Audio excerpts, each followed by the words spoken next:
Assalamualaikum dan salam sejahtera saya ucapkan kepada Profesor Madya Dr. Asmiati Ahmad.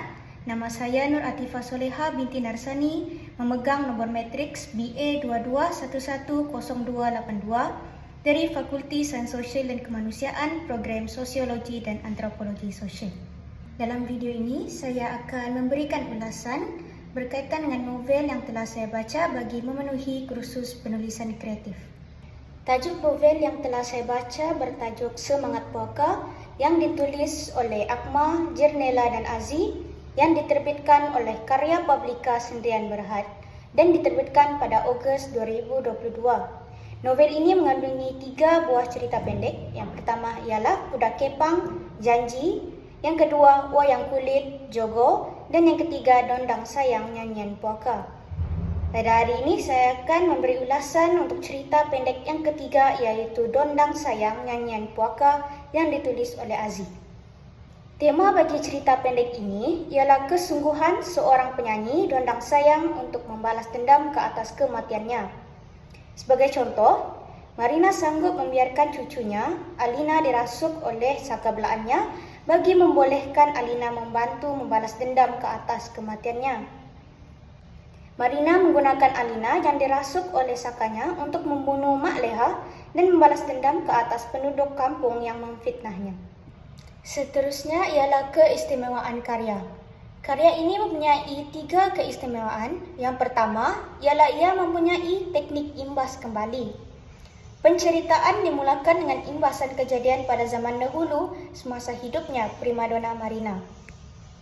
Keistimewaan yang kedua ialah menceritakan permasalahan yang sering wujud dalam projek berkumpulan. Sikap keras kepala dan mementingkan diri sendiri Delilah sering wujud dalam kerja berkumpulan dalam realiti kehidupan. Keistimewaan yang ketiga ialah menceritakan amalan yang biasa dilakukan pada zaman dahulu. Sebagai contoh, amalan seperti ilmu hitam, susuk dan bomoh. Kekurangan pada karya ialah pengarang menggunakan terlalu banyak watak yang mampu mengelirukan pembaca. Kekurangan yang kedua ialah terdapat jalan cerita yang tidak penerangan. Sebagai contoh, bagaimana kampung Dusun Tengah boleh menjadi gaib sedangkan hanya keluarga Marina yang meminta pertolongan daripada orang agama untuk menyembunyikan keluarga mereka. Yang ketiga ialah pengakhiran yang terlalu ringkas. Haji Rustam hanya perlu memujuk Marina untuk kembali ke tempat asalnya untuk menyelamatkan Delilah. Watak dan perwatakan yang terdapat dalam cerita pendek ini yang pertama ialah Delilah. Dia merupakan seorang yang keras kepala kerana dia tetap mahu pergi ke Melaka walaupun tidak dipersetujui oleh rakan-rakannya. Dia juga seorang yang mementingkan diri sendiri kerana dia tidak menunggu Zaki untuk pergi bersama-sama ke Melaka dan sanggup pergi ke kampung Dusun Tengah seorang diri. Watak kedua ialah Zaki, iaitu rakan kepada Delilah. Dia seorang yang penyabar kerana sabar menghadapi karenah Delilah. Dia juga seorang yang mengambil berat tentang rakan-rakan, di mana dia sanggup mengejar Delilah ke Melaka untuk memastikan tiada benda yang buruk berlaku ke atasnya. Watak yang ketiga ialah primadona Marina yang merupakan seorang penyanyi Dondang Sayang yang tersohor di kampung Dusun Tengah. Dia mengamalkan ilmu hitam untuk menjadi penyanyi tersohor. Yang keempat ialah Zaleha ataupun dipanggil Mak Leha. Dia merupakan rakan baik Marina dan seorang yang suka bertindak melulu, di mana dia menggunakan bomoh untuk membunuh Marina kerana menyangkakan suaminya bermain kayu tiga dengan Marina. Watak yang kelima ialah Manan ataupun Tok Ketua yang merupakan suami Mak Leha. Dia merupakan seorang pemain biola kumpulan Dondang Sayang Kampung Hijau Rimbun. Dia seorang yang penyayang kerana dia sering memuji istrinya yang bersuara merdu dan sentiasa risau akan istrinya yang tinggal di rumah seorang diri. Watak yang keenam ialah Alina yang merupakan cucu primadona Marina. Dia seorang yang keras kepala kerana dia tidak mendengar cakap ibunya yang melarang dia daripada pergi ke kampung untuk melihat persembahan Dondang Sayang. Hal ini kerana dia sering dirasuk oleh saka neneknya apabila dia melihat persembahan Dondang Sayang. Alina juga mengamalkan ilmu hitam untuk membalas dendam bagi primadona Marina. Watak yang ketujuh ialah Mak Temah, iaitu ibu kepada Alina. Dia merupakan anak kepada primadona Marina dan merupakan seorang ibu yang penyayang. Hal ini dikatakan demikian kerana beliau amat risau tentang Alina yang sering dirasuk oleh saka arwah ibunya, dan beliau menyesal kerana membenarkan Alina menerima saka tersebut sebagai kadamnya. Watak yang ke-8 ialah Pak Leman, iaitu suami Mak Temah dan juga ayah kepada Alina. Dia merupakan seorang ayah yang bertanggungjawab, di mana dia gigih masuk ke dalam hutan untuk mencari Alina yang hilang, dan pada akhirnya beliau dibunuh oleh anaknya sendiri yang sedang dirasuk. Watak yang terakhir ialah Haji Rustam, yang merupakan salah satu penduduk kampung yang masih sudi membantu keluarga Marina. Beliau sentiasa membantu Mak Temah dan Pak Leman untuk menghalau saka dari badan Alina. Seterusnya ialah bahagian sinopsis. Dilaila seorang pelajar universiti yang membuat keputusan untuk pergi ke kampung Dusun Tengah Melaka untuk membuat kajian projek berkaitan dondang sayang. Dia amat kagum apabila mendengar alunan suara penyanyi dondang sayang primadona Marina. Dia pergi ke Melaka untuk mencari keluarga primadona Marina untuk mengetahui lebih lanjut tentang arwah primadona Marina dan ingin mempelajari nyanyian dondang sayang. Zaki, rakan kepada Marina, turut serta ke Melaka untuk mencari Marina yang membuat keputusan untuk pergi ke kampung itu sendiri. Di kampung Hijau Rimbun, Zaki bertemu dengan Mak Leha dan suaminya Tok Ketua yang menumpangkan Zaki di rumah mereka sementara mencari Marina. Sepanjang Zaki berada di rumah Tok Ketua, dia berasa sesuatu yang aneh dalam keluarga tersebut. Tok Ketua membawa Zaki ke sebuah rumah penginapan yang mungkin menjadi tempat bergenya Dilaila. Walau bagaimanapun, rumah penginapan itu sudah usang pada mata kasar Zaki. Tetapi Zaki percaya bahawa Dilaila berada di rumah tersebut. Di kampung Dusun Tengah, Dilaila melihat persembahan dondang sayang. Semasa persembahan tersebut, Dilaila ternampak kelibat seorang gadis yang mirip dengan Marina. Dilaila akhirnya menjumpai keluarga primadona Marina, iaitu Mak Temah, Pak Leman dan cucu Marina, Alina. Alina yang menurut langkah arwah neneknya untuk menjadi penyanyi dondang sayang sering dirasuk oleh saka neneknya. Pada suatu malam, ketika Alina bernyanyi dengan rakannya Bahar di tepi sungai, Alina telah dirasuk oleh saka neneknya dan lari ke dalam hutan.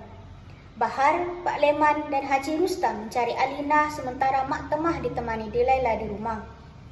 Mak Temah yang tidak senang duduk menarik lengan Dilaila dan membawanya ke dalam hutan untuk mencari anaknya yang hilang.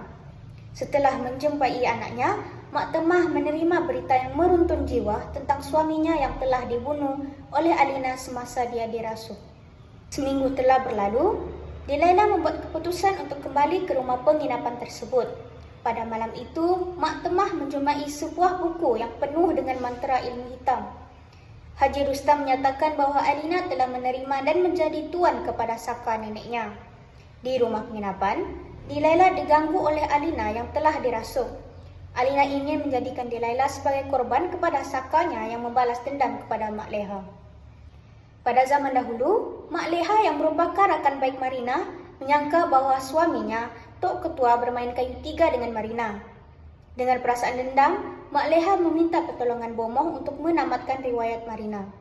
Marina akhirnya mati dan keluarganya dibuang oleh penduduk kampung akibat berita Marina yang membelah saka diketahui penduduk kampung.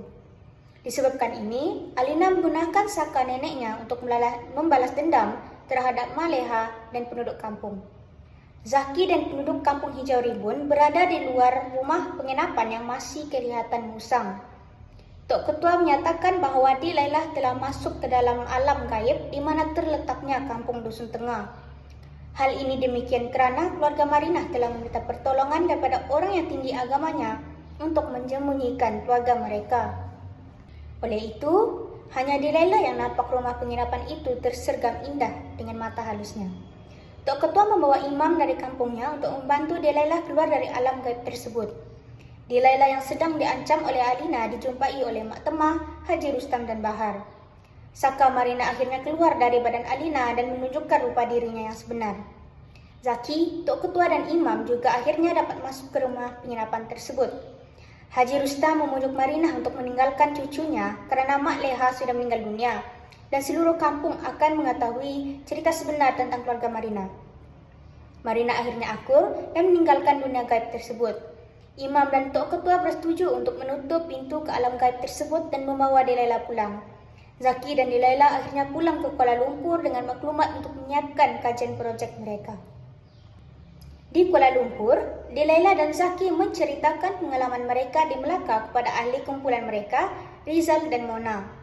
Tidak lama kemudian, Dilaila merasakan sesuatu sedang memerhatikannya. Di bilik Dilaila, dia menjumpai sebuah buku lama dan bertanyakan kepada Mona jika Mona tahu tentang buku tersebut. Namun, Mona menyatakan bahwa dia tidak mengetahui apa-apa tentang buku tersebut. Dilaila membaca mantra di dalam buku satu persatu tanpa menghiraukan kesannya. Tanpa sedar, Dilaila menyanyikan lagu Nondang Sayang dengan penuh asyik. Satu lembaga hitam bertaring dengan senyuman lebar sedang berdiri memerhatikan Dilaila di luar biliknya, menunggu tuan yang baru. Nilai murni dan pengajaran yang saya dapat daripada membaca cerita pendek ini termasuklah bersikap jujur. Kita haruslah bersikap jujur dalam mencapai sesuatu cita-cita dan tidak menggunakan jalan pintas untuk berjaya. Marina menggunakan ilmu hitam untuk berjaya dan akhirnya memberikan kesan ke atas keturunannya serta dirinya sendiri. Kedua ialah berfikir sebelum bertindak. Kita hendaklah berfikir terlebih dahulu sebelum bertindak melulu bagi mendapatkan kepastian. Mak Leha yang terlalu cemburu dengan Marina bertindak melulu dengan menggunakan bantuan Bobo untuk membunuh Marina yang disangka bermain kayu tiga dengan suaminya tanpa kepastian yang sahih. Yang terakhir sekali ialah tidak bersikap mementingkan diri sendiri. Kita hendaklah bersikap toleransi dan tidak mementingkan diri sendiri dalam melakukan sesuatu tugasan terutamanya dalam kumpulan.